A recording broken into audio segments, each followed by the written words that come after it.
Sasa nikupitisha kwa ufupi juu ya nguvu ya kijeshi ya mataifa. Kulingana na Global Firepower, unaweza kaingia kwenye hiyo website nilikuwa napitia hapa. Yenyewe inasema kuna pengo la nafasi 8 kati ya India na Pakistan katika orodha ya nchi ambazo zina nguvu kubwa zaidi ya kijeshi kwa mwaka 2025, hii ripoti ya mwaka huu tu. India inashika nafasi ya 4 kati ya nchi 145 duniani, huku Pakistan ikishika nafasi ya 12. Sawa kijeshi hiyo. Kwa hiyo India ni moja kati ya jeshi kubwa ulimwenguni na lina karibu wanajeshi milioni 2.2. Nyie acheni katika vitu ambavyo nilikuwa sivifikirii ni India.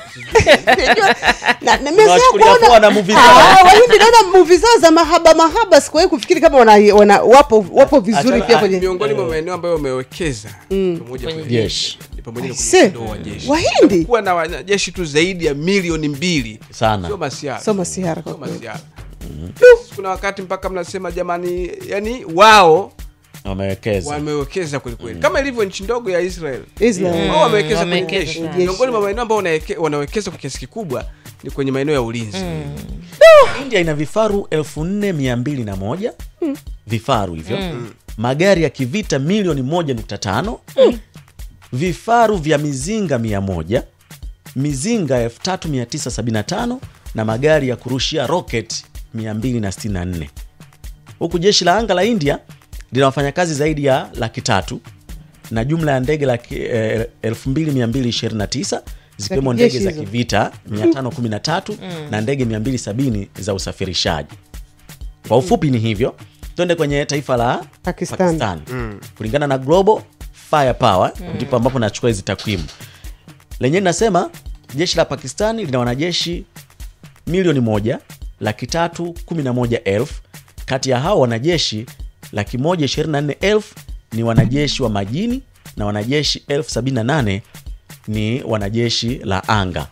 Pakistani ina jumla ya ndege 1399 ikiwa ni pamoja na ndege za kivita 418 na ndege 64 za usafirishaji na ndege 565 za mafunzo. Ina helikopta 373 pamoja na helikopta 57 za kushambulia.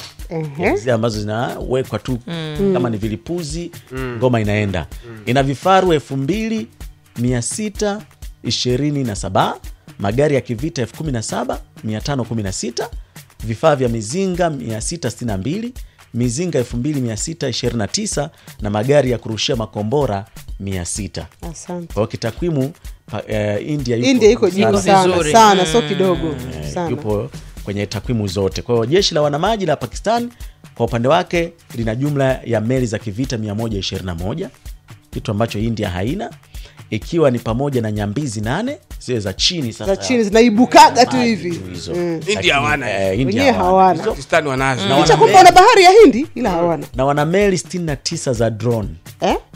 Meli 69. Meli za drone Palestina. Huyo ni Pakistan. Kwa upande wa vifaa ina viwanja vya ndege 116, bandari 3 na kilomita takriban 11,900 zikiwa zimewekezwa hizi kwa ajili ya masuala ya kijeshi. Na vita ilivyo mwananchi, unajua vita kwa kuisema inawezekana kama ni nyepesi sana. Ingia sasa. Utakwenda kuona uzito wake. Kama ilivyokuwa kwa Israel akiamini anaweza kuisambaratisha Gaza kwa muda wowote unaoona. Ngoma ile ngumu. Lakini kwa hata Urusi na Ukraine mimi sikutegemea. Ndani ya miezi 2-3 hii inakuwa imesambaratisha. Ngoma leo miaka mingapi sasa? Kwa hiyo vita sio kwa namna nyepesi hivyo. Kuna mtu mmoja wao anasema piga kale kanchi kenyewe kanajisema kisiwa.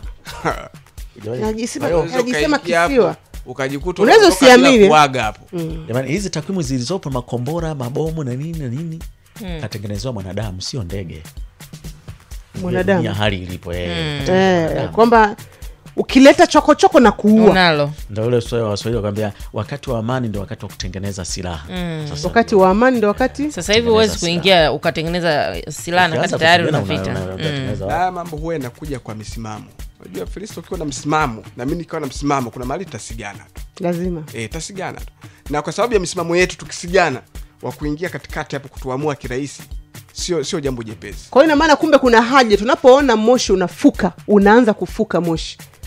tutafute panapofukia huo moshi tu uzime mapema. Yaani ukiona kile kinachoendelea kule tulikuwa tunazungumza asubuhi Arusha kule ni kama moshi umeshaanza kufuka.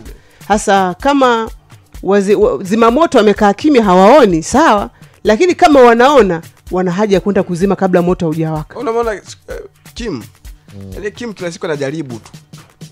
Ana vita lakini anatengeneza na majaribio ya kombolea masafa marefu. Alirusha baharia wapi si uko analalamika elewi.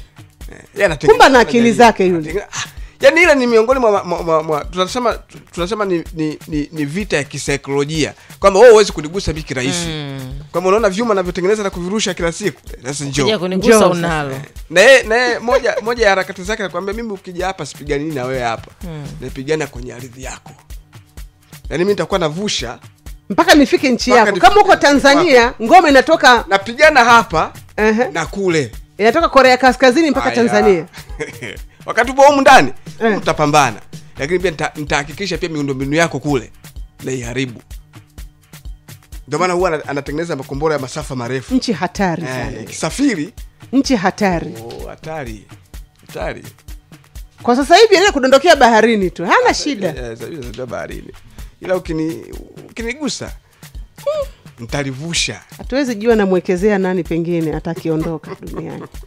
Kwamba itabaki kuwa Korea Kaskazini itabaki kuwa hatari vile vile.